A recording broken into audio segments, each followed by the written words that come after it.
شروع اللہ کا نام لے کر جو بڑا مہربان نہایت رحم والا ہے۔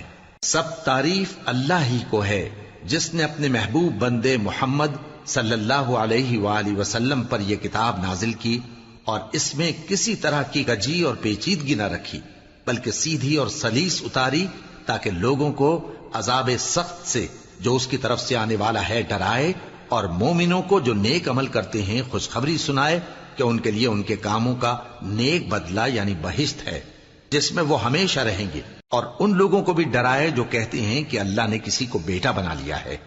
ان کو اس بات کا کچھ بھی علم نہیں اور نہ ان کے باپ دادا ہی کو تھا۔ یہ بڑی سخت بات ہے جو ان کے منہ سے نکلتی ہے، اور کچھ شک نہیں کہ یہ جو کچھ کہتے ہیں محض جھوٹ ہے۔ اے پیغمبر، اگر یہ اس کلام پر ایمان نہ لائیں تو شاید تم ان کے پیچھے رنج کر کر کے اپنے تئیں ہلاک کر دو گے۔ جو چیز زمین پر ہے ہم نے اس کو زمین کے لیے زینت بنایا ہے تاکہ لوگوں کی آزمائش کریں کہ ان میں کون اچھے عمل کرنے والا ہے، اور جو چیز زمین پر ہے ہم اس کو نابود کر کے بنجر میدان کر دیں گے۔ کیا تم خیال کرتے ہو کہ غار اور لوح والے ہماری نشانیوں میں سے عجیب تھے؟ جب وہ نوجوان غار میں جا رہے تو کہنے لگے کہ اے ہمارے پروردگار، ہم پر اپنے ہاں سے رحمت نازل فرما اور ہمارے کام میں درستی کے سامان مہیا کر۔ تو ہم نے غار میں کئی سال تک ان کے کانوں پر نیند کا پردہ ڈالے رکھا، یعنی ان کو سلائے رکھا، پھر ان کو جگا اٹھایا تاکہ معلوم کریں کہ جتنی مدت وہ غار میں رہے دونوں جماعتوں میں سے اس کی مقدار کس کو خوب یاد ہے۔ ہم ان کے حالات تم سے صحیح صحیح بیان کرتے ہیں۔ وہ کئی نوجوان تھے جو اپنے پروردگار پر ایمان لائے تھے، اور ہم نے ان کو اور زیادہ ہدایت دی تھی، اور ان کے دلوں کو مربوط یعنی مضبوط کر دیا۔ جب وہ اٹھ کھڑے ہوئے تو کہنے لگے کہ ہمارا پروردگار آسمانوں اور زمین کا مالک ہے، ہم اس کے سوا کسی کو معبود سمجھ کر نہ پکاریں گے۔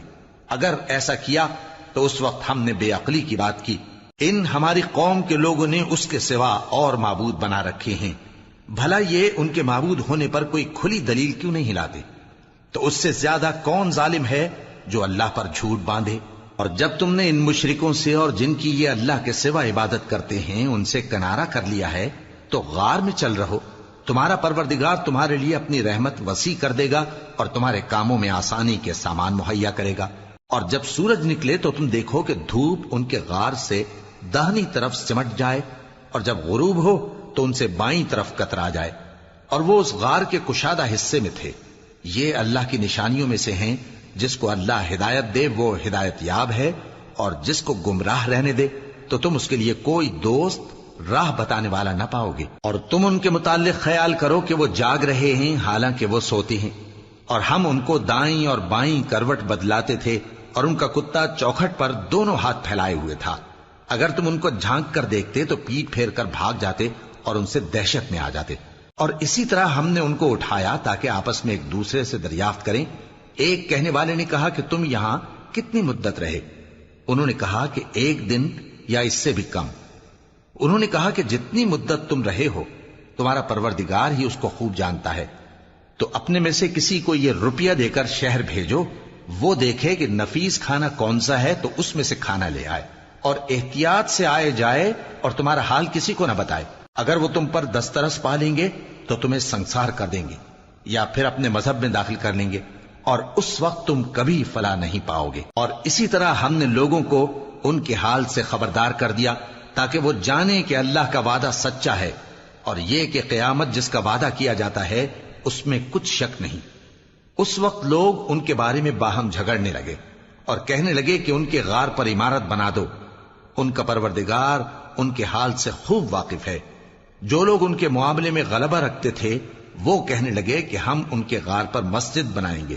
بعض لوگ اٹکل پچو کہیں گے کہ وہ 3 تھے اور چوتھا ان کا کتا تھا، اور بعض کہیں گے کہ وہ 5 تھے اور چھٹا ان کا کتا تھا، اور بعض کہیں گے کہ وہ 7 تھے اور 8واں ان کا کتا تھا۔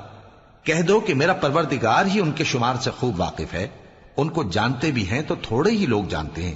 تو تم ان کے معاملے میں بحث نہ کرنا مگر سرسری سی بحث، اور نہ ان کے بارے میں ان میں سے کسی سے کچھ دریافت ہی کرنا، اور کسی کام کی نسبت نہ کہنا کہ میں اسے کل کر دوں گا، مگر انشاءاللہ کہہ کر یعنی اگر اللہ چاہے تو کر دوں گا۔ اور جب اللہ کا نام لینا بھول جاؤ تو یاد آنے پر لے لو، اور کہہ دو کہ